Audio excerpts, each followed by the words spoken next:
There was no ID on the body, no purse, no cell phone. We couldn't take any fingerprints because of the decomposition of the remains. However, there is one thing that could help detectives determine the woman's identity. Whenever we find remains like that, it's standard to check with missing persons and look through their case files. And the search soon turns up a possible match. 20-year-old Khalil McCoy had been reported missing less than 72 hours earlier.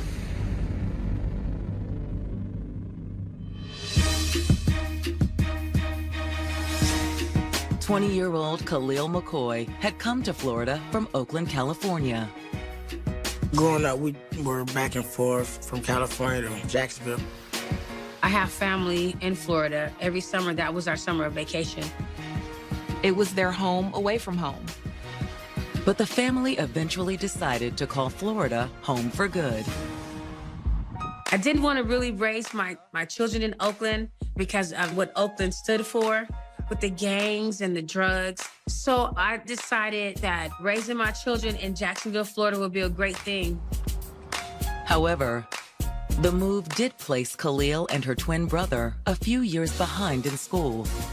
We did have a little problem with transcripts and things like that. So that's why Khalil was a little older than some of her classmates. I took the GED, but Khalil, she decided she wanted the whole high school experience. She was determined to do it, how she saw fit as the right way. And I always commended her on that. Thanks to her determination, Khalil thrived at Andrew Jackson High. Khalil was very popular. The teachers loved her and enjoyed her. Nobody had a problem with Khalil. She had a lot of friends. She was that girl the girls envied. And not really even so much envy. People kind of wanted to be her. However, despite all the attention, Khalil wasn't ready to settle down just yet. Instead, Khalil shared an even closer bond with a classmate named Kennard Mahone. Kennard, we all called him Boogie. That's just what he was known by. They were absolutely the best of friends. It could have been more, too. She really did love Kennard. Her eyes would light up when she talked about him. He was a great student and a very great athlete with a big future. You would think that they just would have went on and made it official as far as being together, but that never actually happened. She didn't really want a actual relationship with Kennard. However, Khalil and Kennard did go to their senior prom together. It wasn't a surprise to me because, of course, I knew their relationship, but I think when they walked in together, it probably opened eyes like, oh, wow. She was the captain of the dance team. He was a prominent football player. It just all made sense. Then, a few weeks after the prom, came a second, more important celebration. Going to her graduation, seeing her strut across that floor with that dance walk, oh my God. When they called her name, I was just excited. After graduation, she had a summer job lined up at a local drugstore. She was so excited because she was in the cosmetic department. She was gonna work for the summer, save her money, and go to college. But now, just one day after Khalil was scheduled to start her new job, police suspect they found her dead body dumped in a vacant lot. The first thing that they do is try to see if that person matches anyone that's been reported missing. Khalil had disappeared sometime Sunday night, and her mother reported her missing early that Tuesday morning. The missing person report did state that she was wearing black clothing. At the scene, the remains had a black top, black shorts. Other details in the report also suggest the body is Khalil. We noticed that her fingernails had a custom fingernail painting done on them. It ended up being those custom fingernails that helped us identify her. But a description of Khalil's fingernails isn't the only clue the report contains. The last person that Khalil was with was Kennard Mahone. He was the last one to see her alive. But does that also mean he knows how she died? They've got to find him and question him. After years of setbacks, 20-year-old Khalil McCoy was finally a high school graduate in June of 2011.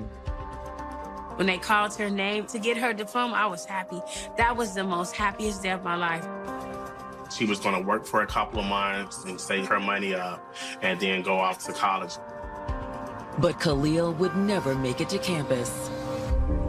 On June 21st, 2011, Jacksonville detectives have just tentatively identified a dead body that was dumped in a vacant lot as Khalil. An individual that was scrapping for metal was going through the woods, had located the remains. Khalil's nails was how they were able to identify that that was Khalil. She just got her nails done because she was graduating. Although Khalil's been missing less than 72 hours, her body has already begun to badly decompose under the hot Florida sun. Because of the advanced stage of decomp, we really weren't sure as to whether or not this was going to be a homicide, a natural death, or otherwise. We kind of had to wait on the medical examiner to do their job in order to make that determination. While waiting for the medical examiner's crew to arrive, detectives and CSI began to process the scene. It's a lot of photographing. It's a lot of collecting of any kinds of clues that you may have, little things, cigarette butts, any kind of thing that you may have that's around the body. You want to make sure that if there's any tire tracks leading up there, you check for those. At that point, they weren't sure if the victim had been killed at the scene or if someone had simply dumped the body there. The work has barely begun before Khalil's mother turns up outside the taped perimeter. Oftentimes when we're at a scene, next of kin somehow gets the information that we're on the scene. And in this case, Khalil's mother did arrive on the scene. Khalil's mother rushed to that particular scene to determine whether or not if it was in fact her daughter. When I got there, the first thing the detective told me, he said, "We found a body meeting your daughter's description," and I just went crazy. Ma'am, I know this is difficult. We're going to need you to identify Khalil. You have still said her. I can't believe this. The pain, it's just, it was so unreal. Khalil, who never bothered nobody, who never did anything to anyone that my daughter's, I couldn't believe it. I'm so sorry to have to ask you this. When was the last time you saw your daughter? I saw her on Sunday. Khalil called me. She asked, "Can I go out with Boogie and some of the guys from school?" Boogie, as Khalil's mom explained, was her daughter's longtime friend, Kennard Mahone. Did she say where she was going? She just knew that she went out with some friends. We wanted to just go out and celebrate and just hang out. At the time, Khalil's mom says she had no reason to be worried. She's out with her friends. This is what I was thinking. But that had all changed on Monday morning with a call from Khalil's supervisor at the drugstore. She said she didn't show up to work today. My heart immediately dropped in my stomach because I know Khalil did a lot to get that job. And for her not to make it to that job, something wasn't right. With still no word from Khalil by Tuesday morning, her mother had gone to the police. Afternoon, ma'am. I said, "I think something has happened with my daughter." It was just a couple of days. We're thinking we're going to hear from her. But now, less than 8 hours after filing the report, Khalil is no longer missing. I just could not believe that this man is telling me that my daughter is dead. My daughter. My daughter. Ma'am, what can you tell me about Kennard Mahone? Is he your boyfriend? No, it's not like that. We gathered some information from Khalil's mother, and we learned that she had a good relationship with Kennard Mahone, and they were very close friends. Was he the last one who saw her? That's what he told me. Him and a couple of his friends. Khalil's mother had actually talked to Kennard. In fact, Kennard was pretty much the first person Khalil's mother called as soon as she discovered her daughter was missing. I said, "Boogie, where's Khalil?" And he said, "What you mean?" I said, Khalil did not make it to her job.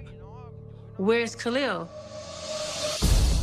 According to what Kennard told Khalil's mom, he, Khalil, and several friends had all been hanging out at Cougar Park late Sunday night. Coker Park is located on what's considered the east side of Jacksonville, pretty close to where her remains were found. It's like the meetup park. We just go play music, hang out. They were just having a good time cutting up in the park. But according to Kennard, as the party broke up that night, Khalil had left with someone else. The story that I kept on hearing in the streets was that Khalil got in a black car with some stranger. I said, Boogie, you're telling me that my daughter got in a car with somebody that you don't know? And he said, yeah.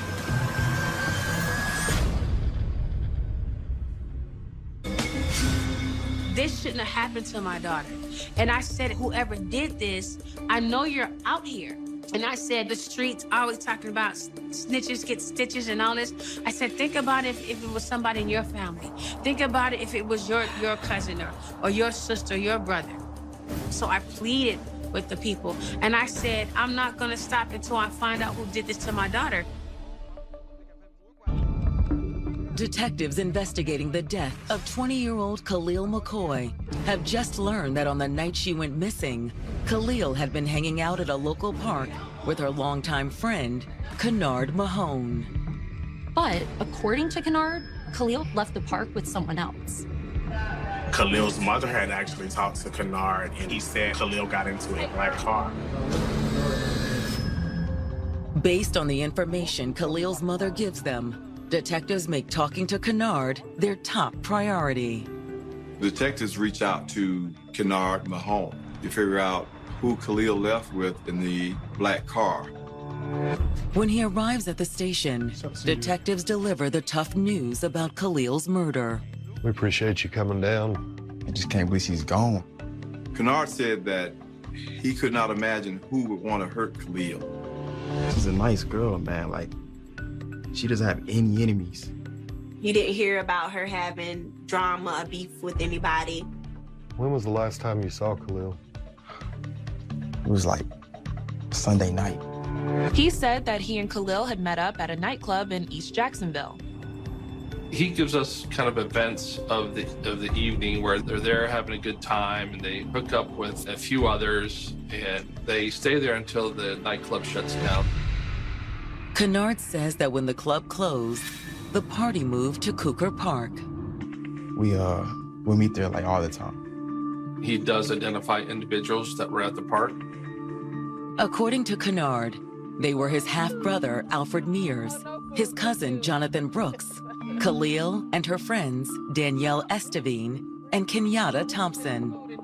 Me, Kenyatta, Khalil, we just always hung out. Kennard says that he, Mears, and Brooks drove in one car and the girls met them in another car. We was just talking, kicking in, just having a good time. After a while, Kenyatta was like, well, we really gotta go. And Khalil was like, I don't wanna go, I wanna stay with Kennard, which wasn't abnormal because we knew how close they were.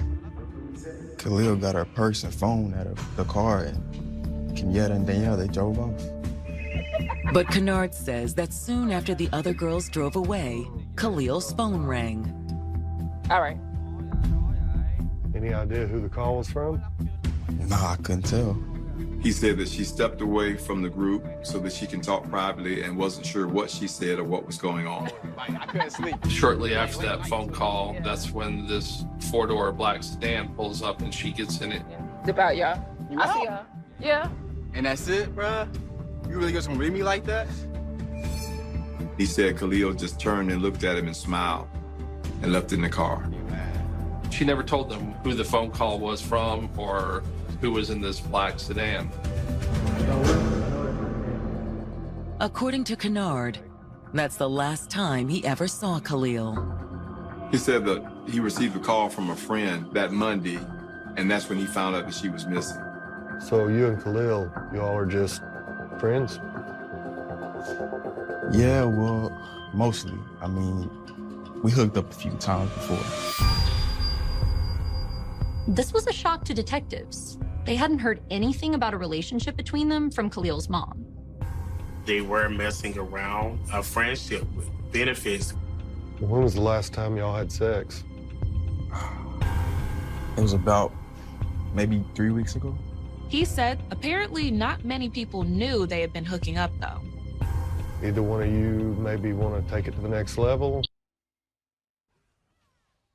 While also admitting to a sexual relationship with Khalil, brought a possible love triangle into the mix. The girlfriend's name is Latrice Johnson. Detectives asked Kennard if there was any drama between his girlfriend Latrice and Khalil. Kennard says no, but once again, the detectives aren't so sure. Latrice, she don't even know what's going on. Okay. Well, we're gonna want to talk to her too, so I'm gonna need an address. Of course. Obviously, we're going to look at her and see if she had something to do with it just because of the relationship that was going on there. But detectives have to check out Kennard's story first. We were treating him as a witness, but we thought he could possibly be our suspect. Detectives start by bringing in Kennard's two friends, Alfred Mears and Jonathan Brooks. Mears and Brooks confirmed Kennard's story that they had been hanging out with Khalil at the park when she got into a black car and left. What kind of car is that? Black Crown Vic. None of them could say who owned the vehicle or who was in the vehicle. They basically said the same thing, that they weren't concerned because she wasn't the type that would get in a stranger's vehicle. And when detectives ask if Kennard's girlfriend, Latrice Johnson, might have something to do with Khalil's death, they're adamant there was nothing there. He said that there was no drama between Latrice and Khalil. Mears says essentially the same thing, although he also tells detectives something Kennard didn't mention. Kennard and Khalil, they wanted to go to a hotel so they can have some time. Maybe Kennard's relationship with Khalil wasn't as down low as he led detectives to believe. Detectives will still need to follow up with Kennard's girlfriend. But after talking to Brooks, Mears, and Kennard, it appears that the mysterious black sedan could be the key to solving the case. The three stories seem to be pretty consistent. And when Khalil's friend Danielle comes down to the station to give her statement, she also backs up their account. To a point. Since he left before Khalil left, she didn't know anything about the car that supposedly picked Khalil up. We went to Cooker Park, we saw Kennard out there, and it was a lot of fun. Like, we had a really good time. And when they said that a black car came to pick up Khalil, honestly, my thoughts were that it was some guy that she probably was talking to, because Khalil was such a private person that would have made sense to me. And if the person who picked up Khalil was someone she'd been talking to, detectives may be able to identify them. The detectives subpoena the phone records, and they do find a number that came in during the time that Kennard said that she received the call. But it comes back registered in the name of a famous football player, an obvious alias. The only reason someone would do this was if they didn't want the phone linked back to them. So the detectives realize that there's something more to this story. Is your phone number?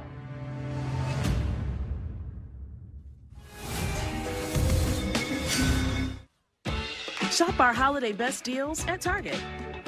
Get great deals on select Quip toothbrushes, Disney Kids gifts, TVs, and more.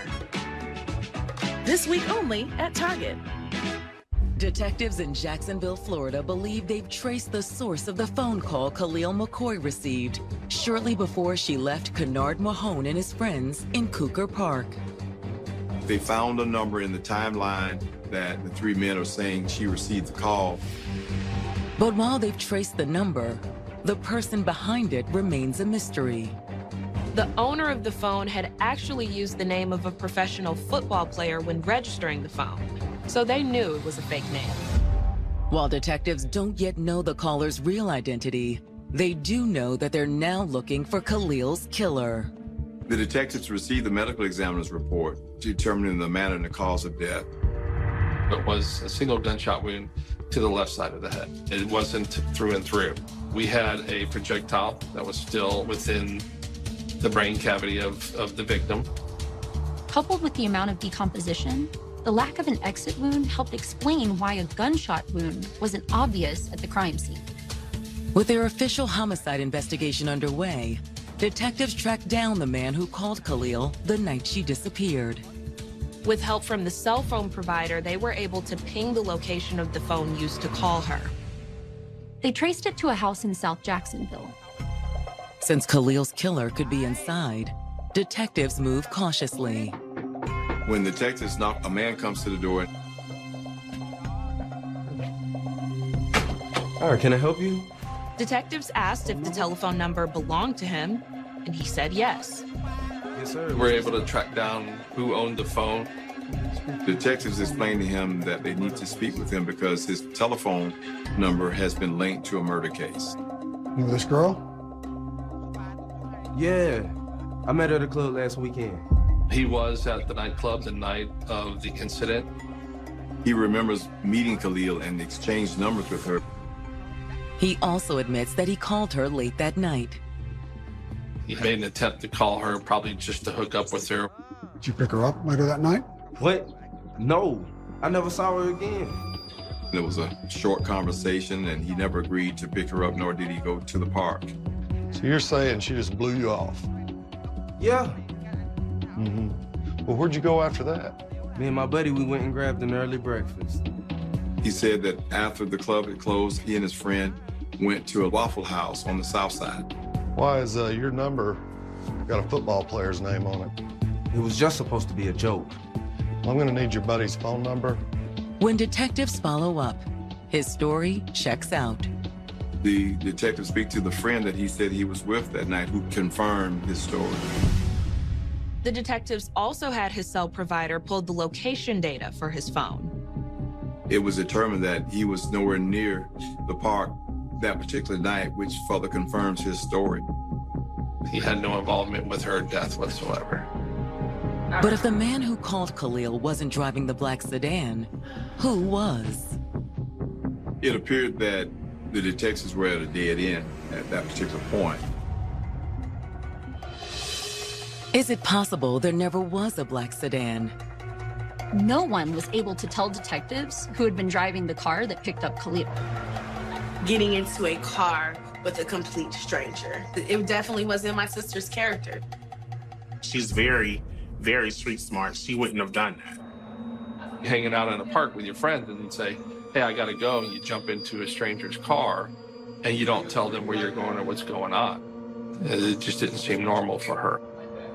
If she's going with somebody, even though Khalil is very private, she would at least say, hey, I'm going with such and such. And then if she's with Kennard, she's not gonna leave him. She wasn't that type of girl. Or is it possible Kennard and his friends were covering for someone? Khalil's girlfriends both left before the mystery sedan showed up. It was possible Kennard and his two friends had been lying. But if so, who and what were they hiding? On June 28th, 1 week after the scrap hunters had found Khalil's body, one of her cousins calls detectives with a concerning piece of information about Kennard's girlfriend. Khalil's cousin told them that Khalil and Latrice had possibly had some type of confrontation. Everybody was going around talking about this. There was a rumor going around that Khalil and Latrice actually had a physical altercation. But did that altercation lead to Khalil's death? There's a love triangle. Kennard had admitted to detectives that he was having a sexual relationship with Khalil. So this was definitely a lead that they wanted to follow up on. But when detectives did follow up, they discovered that this love triangle was even more complicated than they had imagined. When Latrice answers the door, they realize that she is pregnant.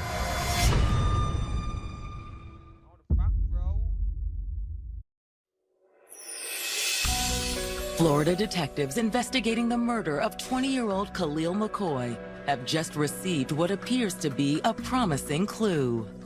Detectives have learned that there was a possible fight between Kennard's girlfriend and Khalil. And things got even more intriguing when the detectives knocked on her door. How can I help you?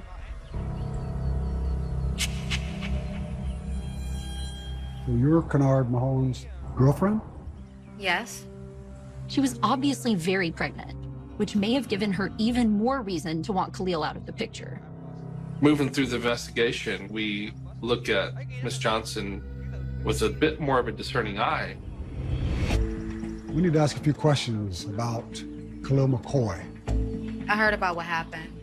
It's just awful. When the detectives asked Latrice about Khalil, she said that she didn't really know her very well. So you two never had any issues? What do you mean? We heard rumors about a relationship with Kennard and Khalil. No, it was nothing like that. She said that everybody knew that they were really good friends. They've just been close for a really long time. That's just how they are. Latrice admits, however, that it was sometimes hard not to be jealous. It was a situation where he held Khalil on a pedestal in a certain way to where people just had to respect it. Despite the jealousy, Latrice is adamant that she had nothing to do with Khalil's death. When the detectives asked her where she was on Sunday night, she told the detectives she was at home because the doctor had placed her on bed rest. In fact, even if she had wanted to, she couldn't have gone anywhere. She said that Kennard had borrowed her car that Sunday night to meet some friends at a club. And that he hadn't brought it back until early the next morning, around 3 a.m. He drops the car off with her and tells her that he's spending the night with some friends. Did he tell you who he was spending the night with? No, he didn't say, no. But Latrice thinks she might know. Latrice said she saw Freddie's SUV pull up and Kennard got in and they drove away. Freddie, as in Alfred Mears? No, Freddie Wade. I saw his SUV in the driveway. Suddenly, Kennard's girlfriend had introduced an entirely new character into the story, one Kennard and his friends had left out. Nobody ever mentioned Freddie. Nobody ever said anything remotely related to Freddie. Latrice tells detectives that 19-year-old Freddie Wade runs in the same circles as Kennard and Khalil. Freddie is a fellow student at the same high school that Kennard and Khalil attended. We knew each other, Kennard, me, my sister, and Freddie. We all knew each other since like 7th grade. You've been helpful. Thank you. Thank you. But if Freddie's such a close friend, why didn't Kennard, Brooks, or Mears mention him at all? Detectives are determined to find out. They wondered if he could shed some light on what happened. Maybe Freddie was the one Khalil had left with, and the business about the black sedan was all made up to throw detectives off the trail.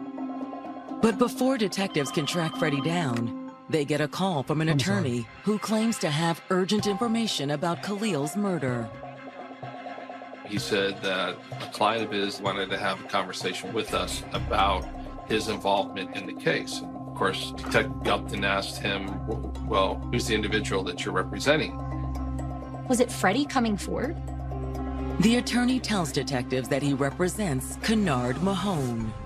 The attorney tells the detectives that Kennard really wants to at the police station, this time with his attorney. And what Kennard says once he sits down promises to solve the mystery once and for all. What brings us here today? What brings us here today is for me to tell the truth what happened to Khalil McCoy. He said that he didn't want to be in any kind of trouble, but he didn't tell us the truth the first time. I lied about the black car. He could not live with the lie. And that's when the case really started to break wide open. What else did you lie about? Everything after that. Detectives investigating the murder of 20-year-old Khalil McCoy appear to be on the verge of a major breakthrough. What brings us here today? What brings us here today is for me to tell the truth what happened to Khalil McCoy. Kennard admitted the initial story he'd given police wasn't entirely true. He said the first part that he told the detectives initially, where they met up at the club and then later went to the park, is true. Maybe to clarify, everything you told us up into the black car, was that true? But according to Kennard, the lies began once Khalil's friends Danielle and Kenyatta left Cougar Park. There was no black sedan. Instead of a black sedan, it was Freddie Wade's SUV that pulled into the park. Freddie showed up, and they all sat around talking. Kennard, Khalil, Freddie, and their friends Alfred Mears and Jonathan Brooks. But Kennard says that he and Khalil didn't want the night to end. So now we all chilling, we figure out when Khalil, we get a hotel. There was just one complication. He had returned his girlfriend's car first. Kennard says that he drove his girlfriend's car back to her house, alone, while everyone else followed in Freddie's SUV. She came to the door. Okay. And I handed her the key. I appreciate you letting me use the car. Yeah, you want to come in? Nah, I gotta kick it with the homies. Freddie's parked a short distance away at the end of the driveway. Khalil, Mears, and Brooks were all sitting in Freddie's car waiting out front. Freddie's windows were tinted, so Kennard's girlfriend really couldn't see who was inside. According to Kennard, while he was talking to his girlfriend, an argument broke out inside the SUV between Khalil and Freddie. Khalil tried to let down the window when Trish came to the door. She wanted to be able to roll down the window and yell something to Miss Johnson. Freddie was like, don't do that, don't let down the window. He was trying to protect Kennard and not let Latrice see Khalil. Kennard says that by the time he got back in the car, the argument was heated. Okay, so y'all drive off. We get at the red light. I'm like, let's switch seats, man, because y'all arguing this like, and Khalil like, no, because he ain't finna do nothing to me. Man, tell her to shut up, man. Don't tell me to shut up. Freddie just kept arguing with Khalil. Bro, come on, put the gun down, bro. You tripping. They like, Freddie started playing with the gun, putting it like to her head. And he thought that Freddie was just messing around because they've known each other for a long time. And I'm like, bro, no, stop playing with the gun, stop playing with the gun. Khalil didn't take him serious either because she began to joke with him. Khalil wasn't scared at all. Khalil actually told him, if you shoot me, I will come back and hunt you for the rest of your life. Next thing you know, boom.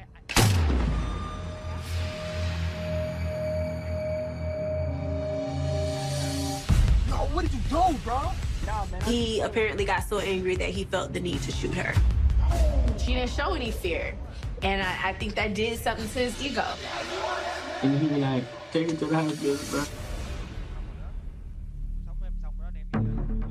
When detectives bring Freddie Wade in, he denies the whole thing. It's the last thing I heard when she got in the black car. But once confronted with what Kennard said, Freddie eventually changes his story. He said that they were just playing with the gun. So we rolled off. He got gun. Everybody was just laughing and talking. Put it up, please. Put it up. And I was like, no, like, man, put the gun like on the seat and stop playing with the gun. He actually grabs a hold of the pistol. And it was red. So when I hit him, the break, the gun shot.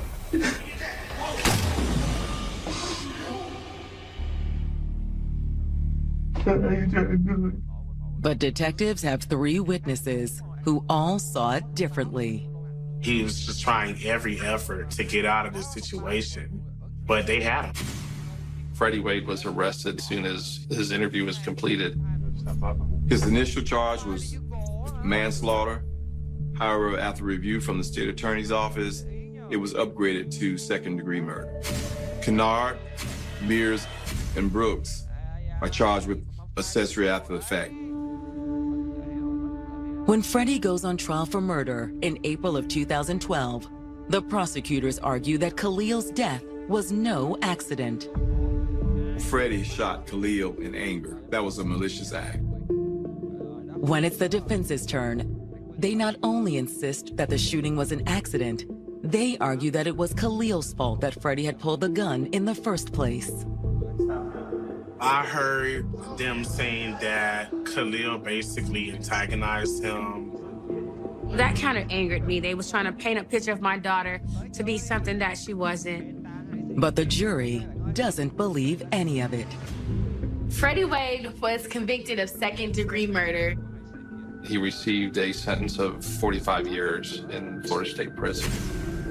I wanted him to get the death penalty. That's where my mind was. Jonathan Brooks receives a 15-year sentence for his role in the cover-up. The reason why he got 15 years was he was already out on bond on my daughter's trial and broke into somebody else's house while he was out on bond. So that lets you know what type of person that he was. But the judge goes easier on Alfred Mears and Kennard Mahone. The state attorney came to me and they said, Kennard never got in trouble. He doesn't have a record, and neither does Alfred Mears. We're gonna give Kennard and Alfred a year in prison for lying to the police, because that's a felony. And we're gonna give them 12 years probation. Although Kennard still pays a steep price for trying to conceal the death of his dearest friend. He had so much going for himself, and he had a very prominent career that was going to be set up for him, and he had to miss out on that. But justice is justice. However, there's nothing that can make up for the loss of Khalil. After the trial, I had moved back to California. I just had to leave Jacksonville, Florida, because everything reminds me of Khalil there. There's not a day that goes by that I don't think about Khalil and the friendship and how far we could have gone in life. It's hard for me to sleep sometimes. I still have dreams about my twin sister. And from music to writing books to being a mentor, everything I do it for her.